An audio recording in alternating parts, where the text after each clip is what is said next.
Development activities taking place throughout the villages and towns clearly show that our motherland of Sri Lanka, which is full of natural beauty, is embarking on a rapid economic development process.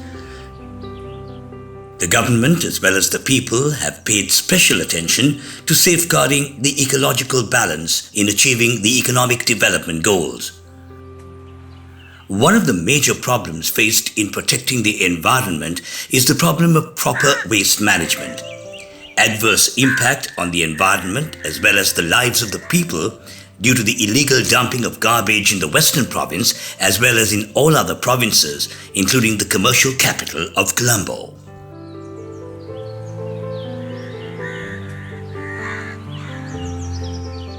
This situation is common to many developing countries. In this backdrop, through the German BMEZ Financial Assistance has launched a special project by Institute of German World Vision to improve the livelihoods of low-income people through waste management in the Philippines, Indonesia and Sri Lanka, which is called the FINLA project.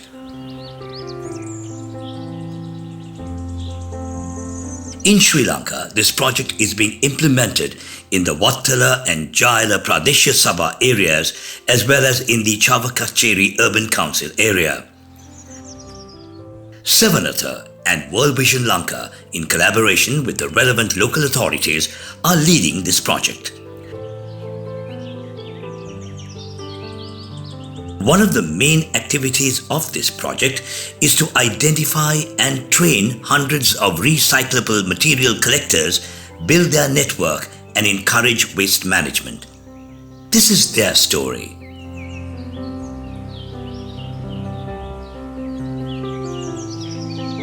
පරිසරයට ආදරය කරන නිසා මට polythene ඒවමව මේ collect කරන එක මම කලින් ඉඳලා කරලා මම මගේ යාළුවන්ට දුන්නා. එතකොට ඒ යාළුවා මට කිව්වා මේ පත්තරේ ඇඩ්වර්ටයිස්මන්ට් එකක් තියෙනවා මේකට දාලා බලන්න මේ මොන හරි අපි ව්‍යාපෘතියක් කරමු පරිසර හිතකාමී වැඩක් නිසා ඔයාට සම්බන්ධ වෙන්න පුළුවන් මේක හොඳ වැඩක්. ඊට පස්සේ තමයි මම ෆෝම් එකක් ෆිල් කරලා අපේ මේ පළවෙනිම මේ මීටින් එක තිබුණා මේ පල්ලියේ. ඇත්තට මේ ගැන දැනුවත් වීම ලැබුණේ ග්‍රාම සේවකරහා. මෙහෙම කසල කළමනාකරණය සම්බන්ධ වැඩමුළුවක් පවත්වනවා. ඒකට සම්බන්ධ වෙන්න කියලා. ඇත්තටම එතකොට මේ කියන්නේ ඒකට ලොකු උමනාවක් තිබුණේ නැහැ. මොකද්ද මේ කියන දැනුවත් කිරීමක් මුකුත් තිබුණේ නැහැ අපිට. ඉල්ලුම් පත්‍රයක් අපිට එවලා තිබ්බා. ඊට පස්සේ ඒකත් පුරවගෙන අපිට එන්න කියලා තිබ්බා. ඊට පහුවෙන්දම ප්‍රාදේශීය සභාවට වත්තල ඒ සංවර්ධන නිලධාරිතුමා මට ඇවිල්ලා කිව්වා මේ පොඩි වැඩ පිළිවෙලක් කරනවා ඔයාව සම්බන්ධ කරන්නද කියලා. මම කිව්වා ගොඩක් කැමතියි පුළුවන් නම් සම්බන්ධ කරන්න කියලා. ඉතින් එතනට ගිහිල්ලා මේ මහතුරුන්ගේ දේශනා සහ ඇහුවට පස්සේ ඇත්තටම අර හිතේ තිබුණ ආශාව ඉටු කරගන්න පුළුවන් මහඟු අවස්ථාවක් කියලා ඇත්තටම හිතුවා. This way, a lot of people get along well with the project. ඒ සම්බන්ධ වෙලා තමයි අපිට ඊට පස්සේ මේ ගැන කිසිම දැනුමක් තිබුණා අවංකවම කියනවා නම් මේවා ගැන මේ වගේ දේවල් මේ රටේ ලෝකෙ වෙනවා කියන දේවත් අපි දන්නේ නැහැ. අපිත් කරේ එකම දේ තමයි මේ දැන් කරන දේම තමයි මිනිස්සු කරපු දේවල් තමයි අපිත් කරේ. shopping bag එක ගිනි තිබ්බා, lunch sheet එක ගිනි තිබ්බා, මගේ bag වත්තේ තියෙන මම වත්ත පිරිසුදු කරගත්තා. අනිත් වතු වලට මොන දේ වුණත් කමන්නේ. ඒව ගිනියලා ඒ වගේ තැන් වලට බැහැර කරනවා අරින්න මේවා තියෙන මේ කසල කියන එකේ සම්පත කියන දේ දැනගත්තේ මේ ආයතනයට බැඳුනට පස්සේ තමයි. ඒ කියන්නේ අපි මිනිස්සුන්ට hina වුණා. මිනිස්සු ඔය බීච් වල ගිහලා බෝතල් එකතු කරද්දී අපි මේ බෝතල් පත්තරකාරයෝ කික ඇත්තටම පිළිලු කරා. මිසක් අපි ඒක ලොකුවට හිතුවේ නැහැ. මේ වැඩසටහන සම්බන්ධ වීමත් එක්ක ලැබුණ දැනුමත් එක්ක තමයි මේකේ වටිනාකම දැනගත්තේ. Through the education and training imparted through the project, the interest of these courageous people has reached a very high level and their attitudes have also developed effectively. පුහුණු වැඩසටහන අපිට දුන්නා අපි ඒවට සහභාගී වුණා අපිට ඒ වගේ දැනුවත් වුණා අපි ගොඩක් ඒ වගේ ගොඩක් දේවල් ඉගෙන ගත්තා අපිට අවශ්‍ය දැනුම දුන්නා එක් ආයතන වලට අපිව අරන් ගිහිල්ලා අපිට පුහුණු දුන්නා ප්ලාස්ටික් ගැන දුන්නා පොලිතීන් ගැන දුන්නා අපේ ආරක්ෂාව ගැන දුන්නා සෞඛ්‍ය පුහුණු හිටන් අපිට දුන්නා මම වැඩසටහන් වලට සහභාගී වෙනකොට මට හැඟුණ දේ තමයි මේ වැඩසටහන හොඳයි කියලා දැනුම අතින්නම් ගොඩක් දැනුම ලැබුණා අපිට. මම හැම වැඩසටහනකම සහභාගී වුණා. ඉතින් අපි වැඩසටහන් වලට ගිහිල්ලා අපිට මේ දේවල් පෙන්නලා මේවා මේ විදිහට වෙන්නේ, මේ විදිහට කරන්න ඕනේ. මේ එහෙම වැඩසටහන් වලට සහභාගී වෙලා අපිට එතනදී ලොකු දැනුමක් ලැබුණා. ඇත්තටම මම කිසිම දෙයක් මේ ගැන දැනන් හිටියේ නැහැ. පොලිතින් වර්ග මොනවාද ප්ලාස්ටික් වර්ග එහෙම අපි දැනගෙන හිටියේ නේද.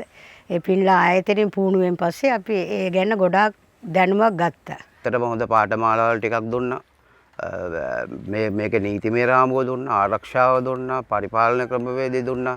ඉතින් වර්ගීකරණය කියලා දුන්නා. අපි තැන් තැන් වල එක්කගෙන ගිහිල්ලා ප්‍රායෝගික වැඩසටහන් වලින් ඉතින් ඇත්තටම ලොකු උද්‍යෝගයක් අපි තුල ඇති වුණා. මේ වැඩසටහනට අපිට දායක වෙලා අපේ ගම රට අපේ පරිසරය රැක ගන්න ලැබීම ගැන ගොඩාක් සතුටු වෙනවා. Knowledge of non-perishable resources and their value has also greatly helped them to increase their income. අපි දැන් මේ හැමදේම වෙන් වෙන් වශයෙන් දන්නවා, අඳුනගෙන තියෙන්නේ මේක HDPE මේක PPE ඒ විදිහට අපි දැන් මේ වැඩසටහනත් එක්ක දැනුවත් වීමක් වෙලා තියෙන්නේ. ඉස්සර දුන්නේ බෝතා කඩල් වලට ඊට පස්සේ මේගොල්ලන් අපිට අඳුරලා දුන්නා මේ ප්ලාස්ටික් මේවා මේ ආවල් ප්ලාස්ටික් එක මේකයි මේ ප්ලාස්ටික් එක මේමයි කියලා අපිට වර්ග හතරක් තියෙනවා. ඔය හතර තමයි අපි එකතු කරන්නේ. ඒකතු කරලා මම දැන් වෙන වෙනම තමයි දෙන්නේ. වෙරළෙන් අපිට ගොඩාක් එකතු වෙන්නේ පෙට් සහ වීදුරු බෝතල් තමයි. සෑහෙන්න ප්‍රමාණයක් ඉතින් දවසකට පෙට් කිලෝ 10ක් විතර එකතු කරගන්න වෙලාවලුත් තියෙනවා ගොඩක් සෙනඟ රැඳුනොත්. මුලින්ම කරේ පාරේ එතකොට බීච් එකේ ඒ තියෙන බෝතල් ප්ලාස්ටික් පොලිතින් ඔක්කොම එකතු කරගෙන ආව අපි කට්ටිය ගිහිල්ලා. ඊට අමතරව දැන් මේ වෙනකොට අපිට ෆින්ලා ව්‍යාපෘතිය මගින් බෑග් දීලා තියෙනවා. බෑග් දෙකක් සහ කොක්කක්. අපි ඒවා ගෙවල් වලට දීලා තියෙනවා. ගෙවල් වලට සහ ආයතන වලට. ඒ කියන්නේ පොඩි ඒ කියන්නේ ෂොප් වගේ තැන් වලට දීලා තියෙනවා. දීලා අපි දැන් ඒගොල්ලන්ගෙන් අයින් කරන දේවල් අපි අරගෙන වර්ගීකරණය කරගෙන අපි දැන් එකතු කරගෙන යනවා.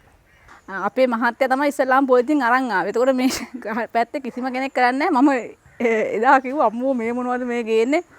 අනු මේවනම් කරන්න එපා. මේක කොටින්ම කරන්න එපායි කියලා මම ඒකට විරුද්ධත්වය පළ කරා. අපේ මහත්තයා ඉස්සර කැමති නෑ. කසල ගහලා දානවා. ඒක කියලා මට බයිනවා. මුකුත් කරන්න දෙන්නේ. ඊට පස්සේ මේකට සම්බන්ධ වුණාම එයා තමයි දැන් වැඩි එකතු කරන්නේ. මට වැඩි උදේ පාන්දර 5 වෙද්දි යනවා. 5 වෙද්දි ගිහලා ඒව කරලා දාලා යන්නේ වැඩට. මත්තක්කුලිය පාලම ගාව ඉඳලා කැලිනියට පන්සල ගාවට යනකම් විතරක් මම යනවා මේ දෙප්ප මේ ප්ලාස්ටික් අවුලගෙන. අවුලගෙන ගෝණිය වල ගැට ගාගෙන මේකට අවසර තමයි ගෙදර එවින්නේ. මාසයකට කොහොමත් කිලෝ 400ක් 450ක් අනිවාර්යෙන්ම එකතු කරනවා. දැන් මම මේ පාරේ යනකොට මට හිතෙනවා මම බෑග් එකක් අරන් යන්න ඕනේ. අරගෙන ගිහිල්ලා මම කරන්නේ බිම තියෙන පාර ආයිනේ තියෙන ඒවා මේ පැත්තෙන් යනකොට ගිහින් මේ පැත්තෙන් ඇහිඳගෙන යනවා. එද්දි යනවා එහා පැත්තේ. ඒ පැත්තෙන් එනකොට ඒ පැත්තේ තියෙන ටික ඇහිඳගෙන එනවා. කියන්නේ දැන් PVC විතරක් නෙමෙයි පෙට් බෝතල් උන ටොන් එකක් මාසෙට යනවා. කාඩ්බෝඩ් පත්තර ඒ ඔක්කොම මම මීට ඉස්සර කරේ නෑ. දැන් පත්තර කොහොමත් කියන්නේ ඔක්කොම ටොන් 3ක් විතර දෙනවා මාසෙකට මම. එකතු කරලා වෙන් කරලා ඒවා වෙන වෙනම මිල ගණන් යටතේ දෙනවා. දැනට අපිට කලෙක්ටර්ස්ලා 80ක් පමණ ඉන්නවා. එහින් ටොන් 15ක් පමණ සතියකට ඉවතලන සම්පත් එකතු වෙනවා. ඒව නැවත ප්‍රතිචක්‍රීකරණය කිරීමේ ක්‍රියාදාමයට අපි දැන් සම්බන්ධ වෙලා තියෙනවා. ඒ කරන්නේ වීදුරු බෝතල්, කඩදාසි, කාඩ්බෝඩ් මේ හැම දෙයක්ම විශේෂ දේවල් සියලුම සල්ලි බවට පරිවර්තනය කරන්න පුළුවන් හැකියාවක් මේ පින්ලා ව්‍යාපෘතිය තුලින් අපිට හම්බුණා ඇත්තටම. පොලිතින් ගෙනල්ලා හොදලා විකුණන එක තමයි කරේ. මේ ආයතන පිල්ලා ආයතනයට සම්බන්ධ වුණාට පස්සේ තමයි මේ හැම දෙයක්ම මේ එකතු කරන සියලුම දේ මුදල් කියලා දැනගත්තේ. පොලිතින් ගත්තත් පොලිතින් වල වර්ග කීයක් තියෙනවද ඒව වෙන් කරන්නේ කොහොමද ඒ වගේ අපි නොදැනුවත්ව හිටියේ. කරාට ඒ ගැන කිසිම දැනුමක් තිබුණේ නැහැ. හැබැයි පින්ලා ව්‍යාපෘතියට සහභාගී වුණාට පස්සේ දැන් ඒ ගැන අපි වෙන වෙනම වෙන් කරනවා. ඒවට ලැබෙන මිල කොච්චරද කියලා දන්නවා. ඉතින් අද ඇත්තටම ප්ලාස්ටික් වර්ග දැනට 30 35ක් විතර වර්ගීකරණය කරලා ප්‍රතිචක්‍රීකරණය කරනවා. ඒ කියන්නේ ඉවතලන හැම දෙයක්ම දැන් අපි කසල කියන්නේ නැහැ නේ. අපි ඇත්තටම මේක සම්පතක්. ඇත්තටම සම්පතක්. ඒක අපි දැන් සම්පතක් කරගන්න හැටි හොඳටම දන්නවා.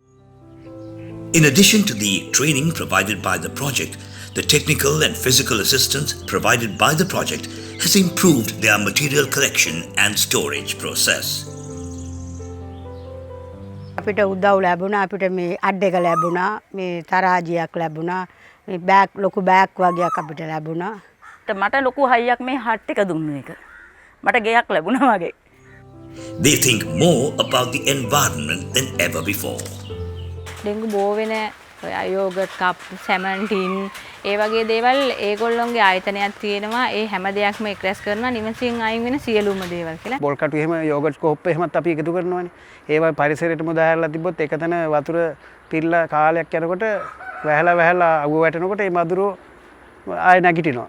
නැගිටලා මේ දෂ්ට කරලා ඩෙන්ගු හැදෙන්න බලන. දැන් ඒක අපි පරිසරය පිරිසුදු කරන හින්දා අපිට ඒකෙන් ගොඩක් ලෙඩ රෝගත් අඩු වෙනවා. මොකද අපි පරිසරයට දැන් ගොඩාක් කිට්ටුයි වෙනදට වැඩිය.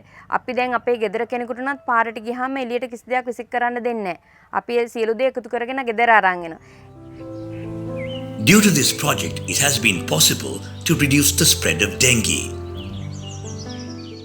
අපේ ජනපදයේ වුණත් දැන් කුණු තැනින් තැන දාන්නේ නැහැ. ඔක්කොමලම ඒක ක්‍රමානුකූලව එකතු කරලා අපිට ගෙනල්ලා දෙනවා. ඒ හින්දා දැන් අපිට මధుරෝ එහෙම බෝවීමත් අඩුයි ගොඩාක්. මං ඉස්සර වෙරළේ බඩු ටික විතරයි මේවා කරේ. දැන් බෑග් ටිකක් දීලා මේ හෝටල් වලගෙන් එහෙම මේවා කරලා මං දැන් මේ වැඩි බඩු ප්‍රමාණයක් එකතු කරගන්නවා. ඉතින් දැනට මාසෙකට ටොම් 15ක් 20ක් විතර වගේ ප්‍රමාණයක් ප්‍රතිචක්‍රීකරණය කරනවා. As their attitudes grow, so does their interest and courage, and their income increases. අපි ගෙවල් ගණනේ ගිහිල්ලා ගෙවල් දැනුවත් කරලා ගෙවල් වලට බෑග් බෙදලා දීලා ඒ වලින් ලොකු කලෙක්ෂන් එකක් දැන් එනවා. බෑග් 40ක් දීලා තියෙනවා ගෙවල් 40කට. මේ ඉතින් ඒ වෙනුත් මට මේ එකතු කරලා දෙනවා. මූදෙන්ම තමයි අපි ගොඩක් දුරට ගොඩාක් දේවල් එකතු කරගන්නේ. ප්ලාස්ටික් බෝතල්. මේ වීදුරු බෝතල් ප්ලාස්ටික් ඔක්කොම මම ගාගෙන ඉනවා විතරයි. මම මේ කොහක්වත් ඈතන එකක්වත් ඒවා නෙමෙයි එකතු කරන්නේ මේ ගඟේ පා වෙන බවුරු විතරයි. මම බීච් එකෙන් තමයි එකතු කරන්නේ. අපි මුදලට ගන්න නැහැ. අපිට පින්ලා ආයතනයෙන් බෑග් දීලා තියෙනවා. ඒ බෑග් ඔක්කොම දුන්නාම මට ෆෝන් කරලා කියනවා මගේ බෑග් පිරලා තියෙන්නේ. ඔයා ඇවිල්ලා ගෙනියන්න කියලා මම ගිහිල්ලා ගේනවා එතකොට. කෝල් කරාම එක්ක ගේන්න කියනවා නැත්නම් අපේ වාහනයක් තියෙනවා. ඒ හින්දා අපි ගිහිල්ලා ගන්නවා සමහර වෙලාවට. පෝර බෑග් දෙක අරන් ගිහිල්ලා පෝර බෑග් දෙකට දාගෙන එනවා. බෑග් දෙක කලවම් වෙන්නේ නැති වෙන්න දාගෙන ඇවිල්ලා තමයි මෙතන දාලා තෝරන්නේ. The Finla project has given great impetus to their domestic economy. Highway එකේ RD එකේ වැඩ කරේ. ගිය මාසේ 24 ඉඳලා මම නැවතුණා. මට මේක හොඳයි කියලා හිතුණා. කියන්නේ දැන් අපේ මලගයක් වුණා. ඔන්න කියන්නේ අපේ අවුරුදු කාලේ වල සල්ලි අතේ නැහනේ. කඩට ගිහින් ඉඳලා සල්ලි අරගෙන ඒ සල්ලි වෙනදා මල ගෙදරට වේදම් කරගත්තා. ඉතින් මට ගෙදර ඉඳගෙන නිදහසේ ළමයින්ගේ වැඩත් කරගෙන මුණුපුරන්ගේ වැඩත් බලාගෙන මට දැන් දරුවා ලොකුයි. මුණුපුරන්ගේ වැඩත් බලාන ගෙදරට වෙලා ඉන්න මට නිකන් අර ඔළුවේ තිබුණු ලොකු ගලක් පල්ලෙහාට දැම්මා වගේ රස්සාවෙන් අයින් වුණා කියන්නේ. මගේ ස්වාමි පුරුෂයා දීවර රැකියාව තමයි කරන්නේ. ඉතින් මට දැන් මහත්තයාට නැති වුණ අවස්ථාවකදීත් මට ගෙදර සල්ලි හිඟයක් ඇති වෙන්නේ නැහැ. කීයක් හරි දැන් මේ වැඩසටහන කරන හින්දා අතේ තිබෙනවා. මේකෙන් දැන් මට ගොඩක් හොඳයි අමතර ආදායමක් ලැබෙනවා. මේ ගෙදර අඩුපාඩුවක් වුණොත් ඒ වගේ ඒවා සපේ ගන්න පුළුවන්. මේ දැන් අවුරුද්දෙන් පස්සේ ආපු විදුලි බිලත් මම මේ මුදලින් තමයි ගෙව්වේ. ගොඩක් දුරට මගේ මහත්තයා ගැන මට සතුටුයි. ඔය එපා කියපු දේවල් දැන් එයා ගොළුවට අරගෙන දියුණු වෙන්න එයා බලන්නේ. දැන් එයා කියන අපිට මේක යමක් කරගන්න පුළුවන් කියලා හිතනවා. දැන් වෙනස් වෙලා තියෙනවා කියන අපි වෙනස් වෙලා තියෙනවා. අනිත් අය වෙනස් වෙලාද කියන එක දන්නේ නැහැ. කාට වුණත් කියනවා අනේ මං වේස් කලෙක්ටර් කෙනෙක් කියලා. මේ පින්ලා ව්‍යාපෘතියත් එක්ක සම්බන්ධ වෙලා ඉන්නවා කියන එකත් බය නැතුව කියනවා. වේස් කලෙක්ටර් කෙනෙක් කියලා දැන් සාමාන්‍යයෙන් මම සුපර් මාකට් එකකට ගියත් මම කියනවා දැන් මම වේස් කලෙක්ටර් කෙනෙක්. ඔයගොල්ලන්ගේ වේස් මොනවාද යන්නේ? මට පුළුවන් ඒවා ගන්න මේ කීයද දෙන්නේ? ඔයගොල්ලෝ දෙනවද? කාටද දෙන්නේ කියලා මම මගේ contact number යන තැන දීලා එනවා. New goals and objectives have been set for their lives. They have a strong belief in themselves and a source of pride. ඒ කියන්නේ අපිට ආර්ථිකයට දැන් ටිකක් අපි ටිකක් උසස් වෙලා ඉන්නේ වගේ තමයි අපිට තේරෙන්නේ. අන්තික මගේ ව්‍යාපාරෙත් දැන් හොඳටම දියුණු මට්ටමක තියෙනවා. මට දැන් මගේ හાર્ඩ් ඩ්‍රයිව් නැතුණත් මට ප්‍රශ්නයක් නැහැ කියලා එකලට හිතෙනවා. දැන් මේ වගේ තත්යකට මම හිතුවේ නෑනේ මට කවදාවත් මේ වගේ තැනකට එන්න හම්බ වෙයි කියලා. දැන් මමත් අර මුදලාලි කෙනෙක් කියන හැඟීම මට දැනිලා දැන්. හිටපු අර මේ මානසිකත්වයෙන් මං දැන් මිදිලා සෑහෙන හොඳින් මං ජීවත් වෙනවා සතුටින් ගෙදරට වෙලා. වේස් කලෙක්ටර් කියන එක ආඩම්බරයි. They now know fully well that waste is a resource. තවත් අනිත් පැතිවත් මේක ව්‍යාප්ත වුණොත් මම හිතන්නේ අපේ පරිසරයේ තියෙන හානිය ගොඩාක් අඩු වෙයි කියලා. ඇත්තටම කසල කියන්නේ සම්පතක්. ඒ සම්පත හරි විදියට අපි පාවිච්චි කරොත් ඇත්තටම මේ කසල වලින් වෙන හානිය අවම වෙනවා. මම නම් කියන්නේ ඕනම කෙනෙක්ට මේ ව්‍යාපෘතියට සම්බන්ධ වෙන්න. මේක හොඳ ව්‍යාපෘතියක්. මේ සමාජයට කරන ලොකු යහපතක්. මේ වැඩසටහනට අපිට දායක වෙලා අපේ ගම රට අපේ පරිසරය රැක ගන්න ලැබීම ගැන ගොඩාක් සතුටු වෙනවා. දැන් අපේ බීච් එක ඇත්තටම හරිම ලස්සනයි. වෙනදා බීච් එක තැනින් තැන බෝතල්, ටින් කෑලි, ඒතකොට පොලිතින් හැමදේම විසිරිලා තිබුණේ. දැන් ඇත්තටම අපේ මේ ආයතනයේ හින්දා අපේ බීච් එක දැන් හරි ලස්සනයි. ඉස්සර මිනිස්සු කුණු ටිකක් ගිහිල්ලා මුහුදට දානවනේ. දැන් හැබැයි ඒ තත්ත්වය ටිකක් අඩු වෙලා තියෙනවා. මේක පරිසරයට හිතකාමී දෙයක්, පරිසර දූෂණය නැති වෙනවා. එක් පැත්තකට පිනක් සිද්ධ වෙනවා. ජීවනෝපාය මාර්ගයක් හැදෙනවා තව පැත්තකින් පරිසරය ආරක්ෂා වෙනවා. ඉතින් ඒකට දායක වීම ලොකු සතුටක්. ඇත්තටම කසල කියන දේත් සම්පතක්. It is a great pleasure to be able to contribute to the creation of a garbage-free environment for these courageous people who strive to make a living by protecting the environment with non-degradable waste.